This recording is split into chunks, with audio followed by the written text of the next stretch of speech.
இந்த ஊராட்டு கோழி அறுத்து உம்மா பேர்ல கத்த மோதிர வேலை இருக்குதானே, அப்படி ஒரு பழமொழி என்று சொல்லுவாங்க தானே. இன்றைக்கு நிறைய பேருக்கு கள்ள கோழி அறுத்து தின்றது சரியான விருப்பம், ஊராட்டு கோழியை பிடிச்சு அறுக்கிறது சரியான விருப்பம், பக்கத்து வீட்டுக்காரனுடைய மாமரத்தை பிடிச்சு எடுத்து சாப்பிடுறது சரியான விருப்பம்.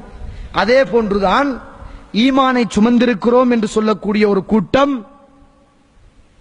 மார்க்கம் என்பது தீன் என்பது அல்லாஹ்வுடைய கட்டளை, அல்லாஹ்வுடைய தூதருடைய வழிமுறை என்று சொல்லக்கூடிய கூட்டம், நாங்க இப்ப டெங்கு சம்பந்தமாக நாங்கெல்லாம் பெரிய ஒரு மாநாட்டை போட போறோம் அல்லது அது சம்பந்தமான ஒரு பிரார்த்தனையை செய்ய போறோம் என்று சொல்லி இலங்கையில உள்ள அத்தனை மக்களுக்கும் தெரிந்த ஒரு பள்ளிவாசல் தான் நம்முடைய சென்ட்ரல் பிளேஸ் பள்ளிவாசல்.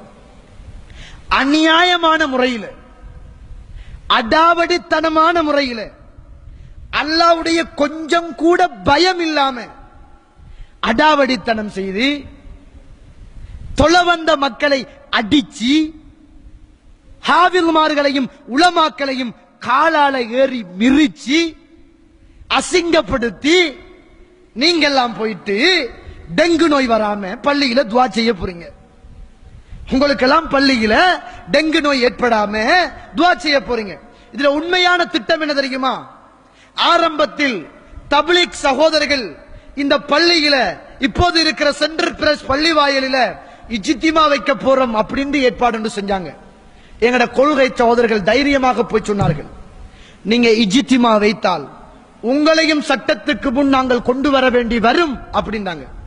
இதுல உள்ள சில விசமிகள் இருக்கிறாங்க தெரியா, ஈமான்டா என்னன்னு தெரியாது, இஸ்லாம்டா என்னன்னு தெரியாது, மானம்டா என்னன்னு தெரியாது, மரியாதைண்டா என்னன்னு தெரியாது, மற்றவனுடைய கண்ணியம் என்றா என்ன என்று தெரியாது. அப்படிப்பட்ட அல்லாஹ் குர்ஆன்ல சொல்றான், பல்ஹும் அضل, மிருகத்தை விட கேவலமான அப்படின்னு சொல்றானே. நல்லதை சிந்திக்காத உள்ளம், நல்லதை பார்க்காத உள்ளம், நல்லதை கேட்காத உள்ளம் மிருகத்தை விட கேவலமானது அப்படி என்று அல்லாஹ் சொல்கிறானே. அப்படிப்பட்ட சில கயவர்கள், சில கல்லஞ்சம் கொண்டவர்கள் இப்படிப்பட்ட புரோகிரங்களை எங்கட பள்ளியில, பாதிக்கப்பட்ட எங்கட பள்ளியில செய்து என்னமோ பெரிய ஒரு நல்ல எண்ணத்தை ஏற்படுத்த வராங்க, நல்ல எண்ணத்தை சமுதாயத்துக்கு காட்ட வராங்க. ஏன், உங்களுக்கு தானே பெரிய பெரிய நிறைய பள்ளிவாசல் இருக்குதப்பா, நாங்க சத்தியத்தை செய்வதற்காக வேண்டி நாங்க ஒதுங்கிருந்து உங்களோட ஒன்றுக்குமே வராம நாங்க தானே வேறையாக பள்ளியை கட்டிக்கிட்டு உங்களோட மாரடிக்க இயலாது. நீங்க சொல்றதை ஏற்றுக்கொள்றீங்கல்ல, குலில் ஹக்கு மிர் ரப்பிக்கும் ஃபமன் ஷா ஃபல்யுமின் வமன் ஷா ஃபல்யக்ஃபுர். நபியே சத்தியத்தை சொல்லுங்க, விரும்பினவங்க ஏற்றுக்கொள்ளட்டும், விரும்பினவங்க மறுக்கட்டும், மறுப்பவர்களுக்கு நரகம் இருக்கிறது என்ற அந்த குர்ஆனிய வசனத்துக்கு ஏற்ப நாங்க வேறையாக நின்று எங்களுக்கு முடியுமான அளவுக்கு சத்தியத்தை சொல்றோம்ங்க. அந்த சத்தியத்தை சொல்ற பள்ளிவாசலையும் அடாவடித்தனம் செஞ்சு பிடிச்சுக்கிட்டு அதுல வேற மார்க்கம் சொல்லாத அடிப்படையில டெங்கு நோய்க்காக வேண்டி பிரார்த்தனை செய்வதும் இந்த நோய்க்காக வேண்டி பிரார்த்தனை செய்வதும் என்ன நியாயம் என்று நான் கேட்கிறேன். ரசூலுல்லாஹ்வுடைய காலத்துல பத்ர் யுத்தம் நடந்துச்சு, உஹது யுத்தம் நடந்துச்சு, முஸ்லிம்கள் மக்காவிலே இருந்து மதீனாவிலே துரத்தப்பட்டார்கள், நிறைய சஹாபாக்கள் உயிர் போக்கப்பட்டார்கள், நிறைய பெண்களுடைய கற்பு சூறையாடப்பட்டது.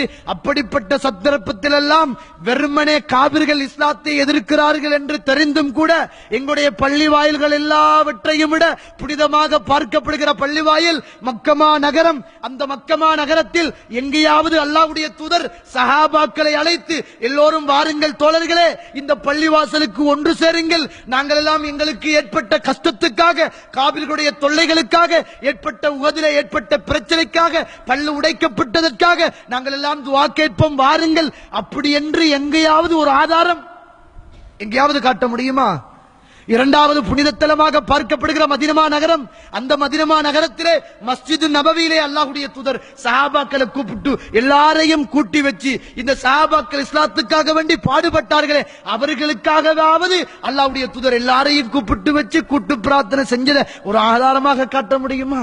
மௌத்தாகிற நேரத்தில் கூட மௌத்தாகிற நேரத்துல கூட மனைவிக்கு பக்கத்துல தூங்கியிருந்த ரசூலுல்லாஹ் மனைவியை விட்டு ஜாம நேரம் அப்படியே அந்த பக்கை என்று சொல்லுகிற மையவாடிக்கு சென்று அங்கு அடக்கம் செய்யப்பட்ட பதிலே கொல்லப்பட்ட ஷஹீதாக்கப்பட்ட இஸ்லாத்தை பாதுகாக்க வேண்டும் என்று உயிர்களை துறந்த உடைமைகளை துறந்த அந்த சஹாபாக்களுக்காக அல்லாஹ்வுடைய தூதர் தன்னன் தனியாக வந்துதானே அந்த ஜாம நேரத்தில் அல்லாஹ்வுடைய தூதர் அந்த சஹாபாக்களுக்காக வேண்டி துஆ பிரார்த்தனை செய்தார்கள். அதுதானே இஸ்லாம் காட்டிய வழிமுறை. அந்த வழிமுறைகளை எல்லாம்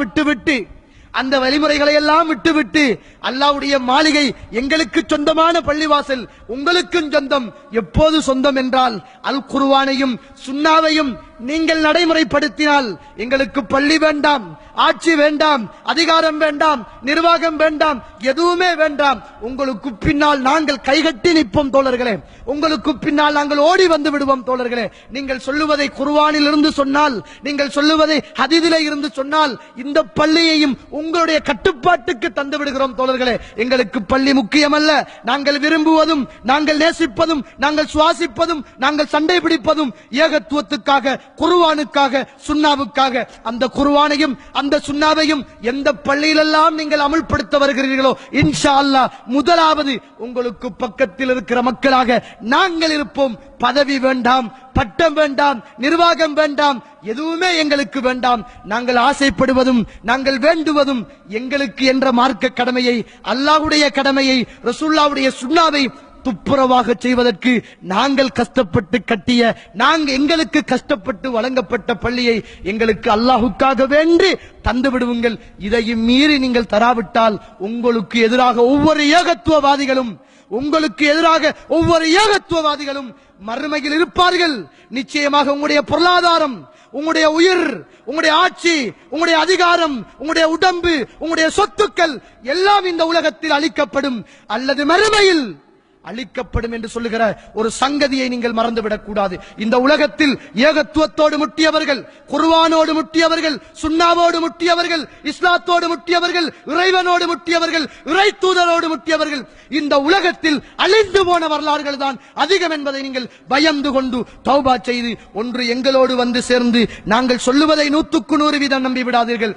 குர்ஆனோடு சுன்னாவோடு இரண்டரை கலக்கிற மக்களாக எல்லா மக்களும் வர வேண்டும் என்று உங்களை அன்போடும் பண்போடும் வினயமாக வேண்டிக் கொள்கிறேன். இவ்வளவு ஆத்திரத்தோடு ஆக்ரோஷத்தோடு பேச வேண்டியதற்கான காரணம் என்ன என்று கேட்டால், அல்லாஹுவை வணங்கக்கூடிய, அல்லாஹுவை சரியாக சொல்ல வேண்டிய பள்ளி வாயிலில் அல்லாஹும் அல்லாஹுடைய தூதரும் காட்டித்தராத வழிமுறைகளை செய்கிறீர்கள் என்று சொல்கிற போது எங்களுடைய ரோம கண்கள் சிலுக்கிறது, எங்களுடைய ரத்தங்கள் கொதிக்கிறது. நாங்கள் சுன்னாவை நேசிக்கிறோம், அதனால் நீங்களும் அந்த சுன்னாவை நேசிக்க வேண்டும் என்று உங்களிடத்தில் வினயமாக கேட்டு விடைபெறுகிறேன். வாஹிரு தஅவானா அல்ஹம்துலில்லாஹி ரப்பில் ஆலமீன். அஸ்ஸலாமு அலைக்கும் வரஹ்மத்துல்லாஹி வபரகாத்துஹு.